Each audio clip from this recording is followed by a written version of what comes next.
हडळ. मित्रांनो, तुम्ही हे नाव ऐकलंच असेल. हडळ असं म्हणतात की काही इच्छा न पूर्ण झाल्यावर आणि काही गोष्टी पूर्ण न झाल्यावर त्याचं वारल्यानंतर परिवर्तन हडळमध्ये होतं.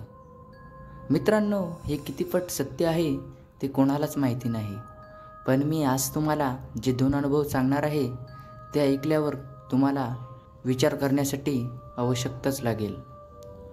चला तर मित्रांनो, आपल्या आजच्या कथेला सुरुवात करूया.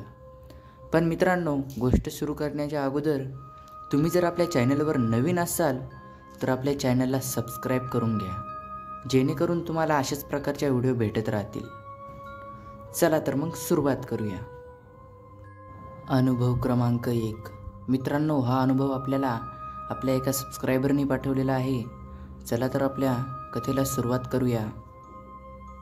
मित्रांनो, तो काळ वेगळाच होता. गावाकडे काही वाहनांचा सुविधा नव्हती आणि होते तर ते छोटे मोठेच होते आणि एस टीशिवाय काही पर्याय नव्हता. तसेच माझे पप्पा दुसऱ्या गावाला कामाला जायचे. त्यांचं कामच असं होतं की त्यांना दूर गावाला कामाला जायला लागलं. पण त्या दिवशीसुद्धा त्यांचं काम त्याच दूर गावात होतं. आणि एस टीचंसुद्धा कसं असते मित्रांनो, तुम्हाला माहितीच आहे. एस टी कधी भेटते तर कधी भेटत नाही आणि कधी तर वाहनसुद्धा भेटत नाहीत. एस टीसुद्धा गावामध्ये जात नाही. एकदम गावाच्या साईडला थांबवते आणि तिथून गावात चलत जायला लागते. आणि मग रिक्षा स्टँडवर बसून राहायला लागायचं. आणि रिक्षा पूर्ण भरेपर्यंत तिथून काही रिक्षा हालत नसे. त्याच्याने खूप वेळ वाया जायचा. एकदा त्यांना कामावून यायला उशीर झाला. रात्रीचे 12 वाजले होते आणि हो, एस टीलाच यायला खूप उशीर झाला होता. त्यामुळे त्यांनासुद्धा उशीर झाला. ते बसस्टॉपवर उतरले आणि रिक्षा स्टँडवर गेले. तिथे एकही रिक्षा नव्हती. सगळीकडे भन्नाट शांतता पसरलेली. थंडगार वारं सुटू लागलं आणि अंगावर शहारे येऊ लागले. स्मशानातली शांतता पसरलेली. जणू गावही निशब्द शांतपणे झोपलेलं. आणि ते बसस्टॉपवर एका साईडला बाकड्यावर बसलेले.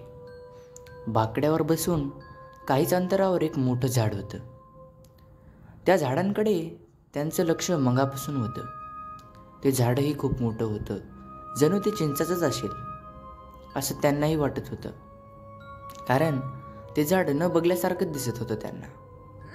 आणि काही वेळाने त्यांना अचानक आवाज आला, जसं कोणी रडत आहे. ती त्या आवाजाचा कानोसा घेत तिकडे गेले. दबक्या पावलाने त्यांच्याजवळ गेले ते. त्यांनी बघितलं त्या झाडामागे कोणीतरी रडत आहे. हा आवाज तिथूनच येत होता. पण ते कन्फर्म करण्यासाठी त्यांनी त्यांच्या खिशातली सेलफोन बॅटरी काढली आणि त्या दिशेने त्यांनी बॅटरी मारली. आणि त्यांनी तिकडे ती बॅटरी मारली. तिथे एक बाई बसून होती. तिचे केस पूर्ण खाली होते आणि ते लपून बसल्यासारखी रडत होती. यांनी थोडं धाडस करून तिला हाक मारण्याचा निर्णय घेतला.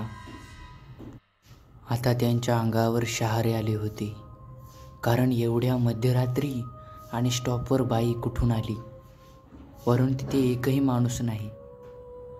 आता त्या बाईने थोड्या एकदम किंचळण्या आवाजात यांना विचारलं, तुमच्याकडे तंबाखू आहे का?